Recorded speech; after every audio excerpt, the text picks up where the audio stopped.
Welcome to Influential Entrepreneurs, bringing you interviews with elite business leaders and experts, sharing tips and strategies for elevating your business to the next level. Here's your host, Mike Saunders. Hello and welcome to this episode of Influential Entrepreneurs. This is Mike Saunders, the Authority Positioning Coach. Today we have with us Cathy Miron, who's a data protection cybersecurity expert and CEO of eSilo. Cathy, welcome to the program. Thanks for having me, Mike. Lots of big words there, so we want to jump in to figure out what you do and how you do it and how you protect us. So I'm excited to learn about that because we hear, the Robert Hershoviks of the world on Shark Tank that talk about, tech and cybersecurity. I know it's a thing, so we want to learn about that. But give us a little bit of your background and what your entrepreneurial journey has been like up to this point. Sure. So I think my entrepreneurial journey is quite different than most. I started the first 14 years of my career at a Fortune 10 company, learning everything I could about technology and what a large enterprise looks like. And so I worked my way up from the proverbial mailroom as an analyst up to be a CTO and run the global IT audit team for the seventh largest bank holding company in the country at the time, shortly after the financial crisis. So I learned a lot very quickly. I had an opportunity to have global assignments and oftentimes look at the security, compliance, and business resiliency needs of our various different business units from an international perspective. And what I'll tell you is that taught me that no matter what industry you're in, what good IT and good security looks like is really very much the same.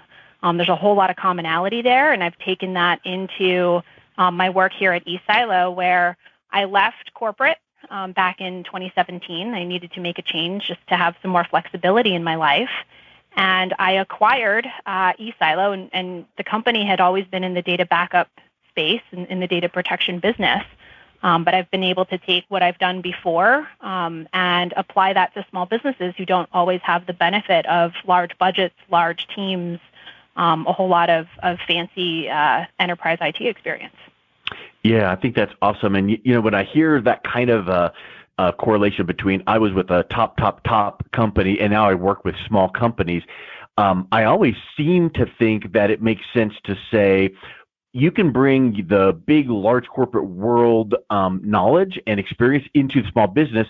What are some of the ways that you found that has benefited small business? Because are there things that you're like, you know what? I saw this on a large scale in this example, and you're going to experience it, not to that extent, but here's what we need to do. Have you found that kind of bridge? Yes, absolutely. I think one of the challenges for small businesses is that they don't know what they don't know.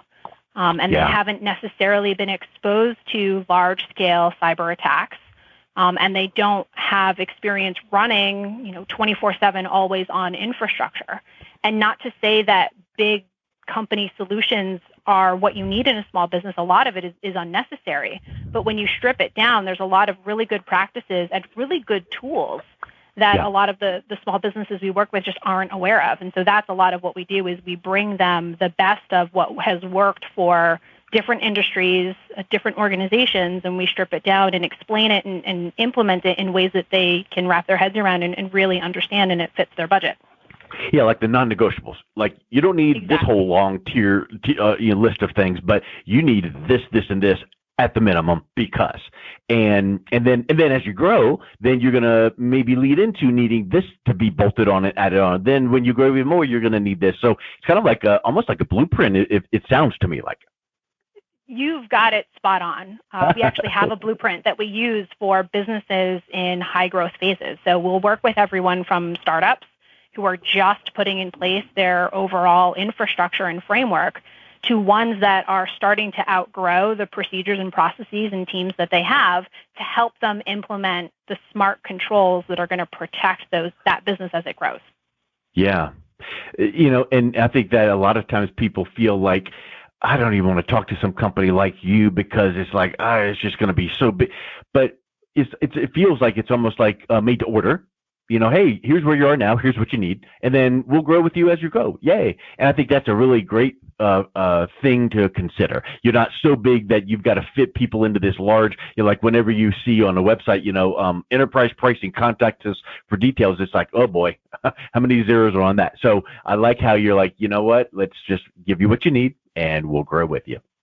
Yeah, absolutely. And I'll tell you, one of the biggest complaints that we hear from the clients that we work with is that the big players in the market space are a one-size-fits-all. Yeah. And the smaller businesses they're not getting the time and attention. So when they need support, there isn't a contact or a rep that they can call. They're calling an 800 number, speaking to someone overseas. Yeah. And it takes them 6 to 8 hours to get the right people involved. Whereas with us, they pick up the phone and they know exactly who they're speaking with, and that person is already familiar with their environment. Yeah. It makes a huge difference. That is really, really huge because, a lot of times people are, I don't want to send an email to support at, or I don't want to open a support ticket. I want to get someone on the phone right now or instant chat and, help me out, because your business is such that if there's a need or an issue, it might be really pressing. It might not be like, oh, just tell me, do you have this model in blue or black?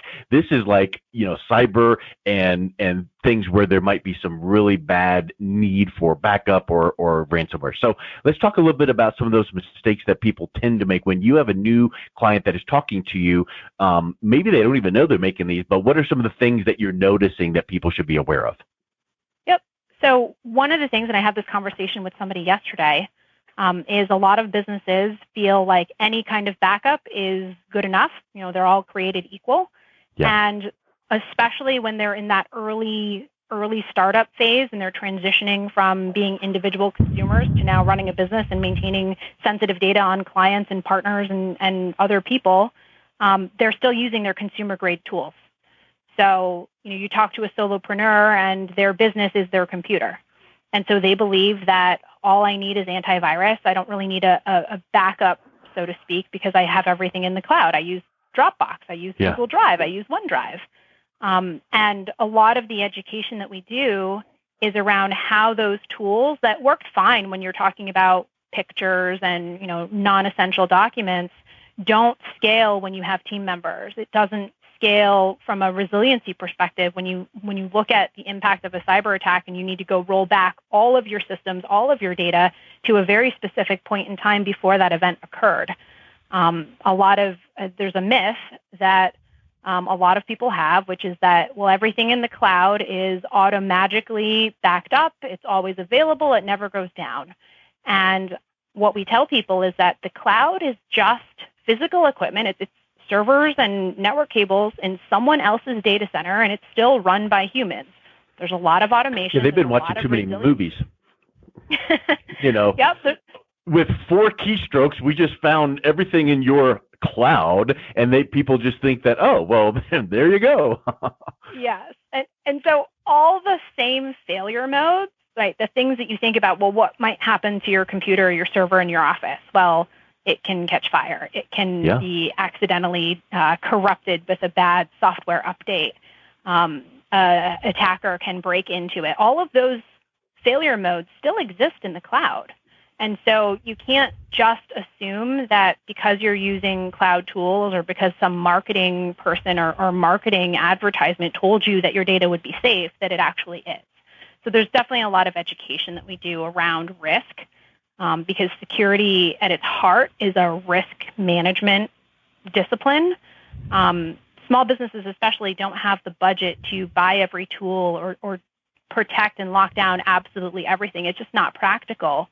So helping them understand likelihood and impact and allowing them to prioritize based on the things that would have the biggest negative impact to their business allows them to really focus their funds.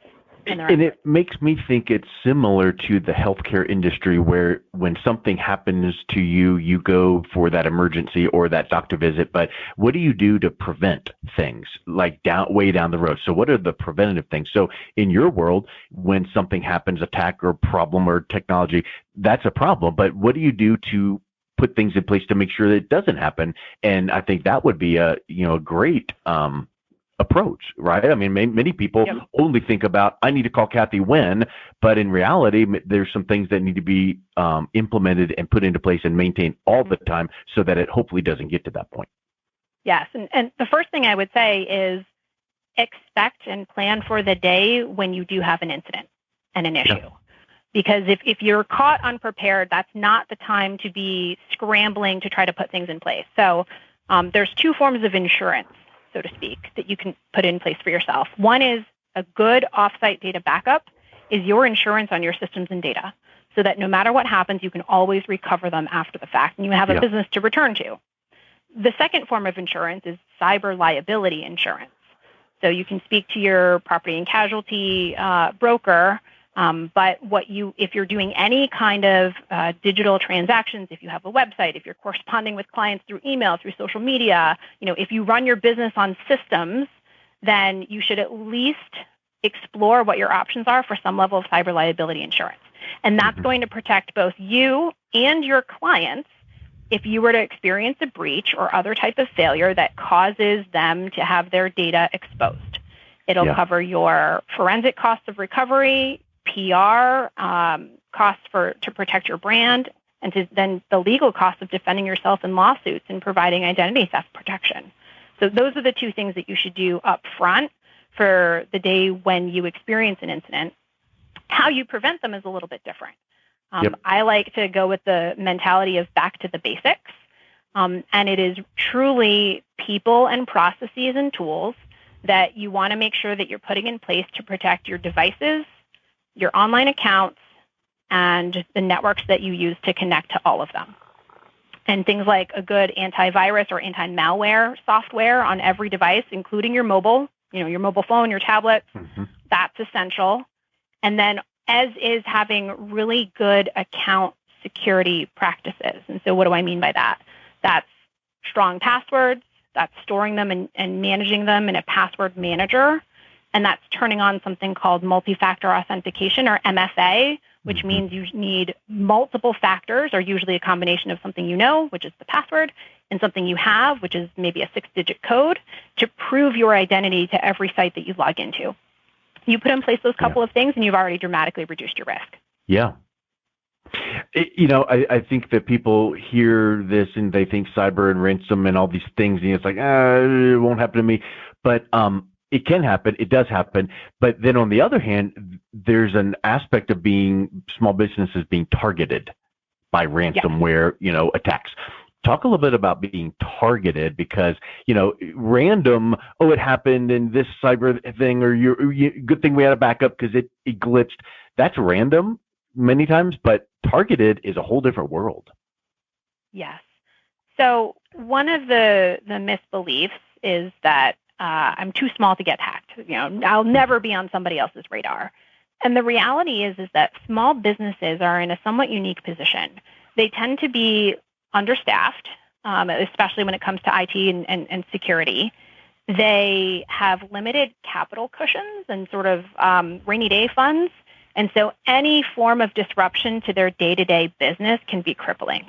And so if you take a business like that tends to be less sophisticated, less well protected, and incredibly dependent upon their systems and their information, and you take that data and you hold it hostage, as happens with ransomware, then the business owner is incredibly motivated to get the data back as fast as possible. And so they're that much more likely to pay the ransom, especially if the ransom demand isn't out of this world. We read the headlines about, $2 million, $10 million ransom demands, but you talk about small businesses, it's sometimes a couple $1,000s, a couple $100s even for individuals. And so the devastation of not being able to recover your systems on your own if you don't have good offsite backups, and the cost of just paying to get yourself out of a bind, a lot of people won't admit it publicly, but they do it. And the attackers know. And so that's very much why they target small businesses and individuals. Yeah. That's a really great point. Like the big, you wouldn't go after the big boys, air quotes, because they've got a whole team of legal and this and that, because that'd make it harder. But you go after the small to mid-sized people because they don't have that backup, and it's like, oh, I don't know what to do. Just here you go. So I think that's an interesting mindset. You talked about some of the things that are the non-negotiables for backup and disaster recovery. What's a final couple thoughts on what people can do that they maybe overlook and maybe a misconception in that realm? Yep. So the golden rule for data protection and backups is something called the 3-2-1 rule. And it means that you want 3 copies of important data, so one of which is your main copy that you're using every day, plus 2 backups. The 2 and 3-2-1 means you want to store those copies on different types of storage media. So internal hard drive, external hard drive, cloud copy, USB, you get the idea. And then one of those copies must be off-site and off-network. And the reason for all of the diversity is just so that it's that much less likely that any singular event can wipe out all 3 copies of your information. And oftentimes, I will tell you from experience that it's the off-site copy that saves you. We had an incident, our company is based in South Florida, where about 200 local small businesses all got hit with ransomware on the same day. Wow. And they were able to trace the root of the infection back to an IT consulting firm, a managed service provider, an MSP, who, through not their direct fault, but use of a remote access tool, unintentionally infected all of their customers with ransomware. And what's worse is that because the IT company had connections to all of those production systems, as well as all of the backup systems that they were managing, their local backups were all ransomed as well.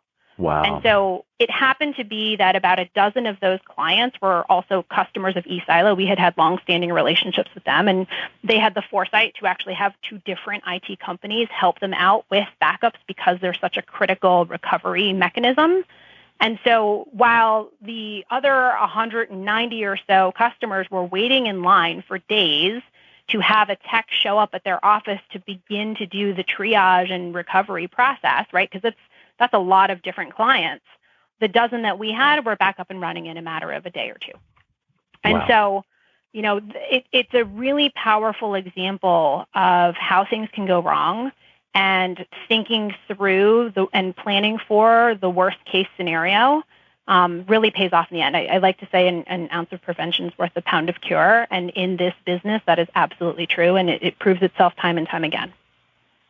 100%. And I guess people's natural inclination is, someday I'll, it'll never happen to me. All of these things we've been talking about, but like people that sell life insurance, they don't really sell life insurance. They sell peace of mind and protection. Mm-hmm. So in your world of cyber and what ifs, the peace of mind and protection is worth its weight in gold, because if and when it does happen, then it's like, okay, we're good to go. And if it doesn't happen, then at least you were not worried about it in the meantime. So I think that makes so much sense. So Cathy, it's been a real pleasure talking with you. What's the best way someone can reach out and learn more about what you do?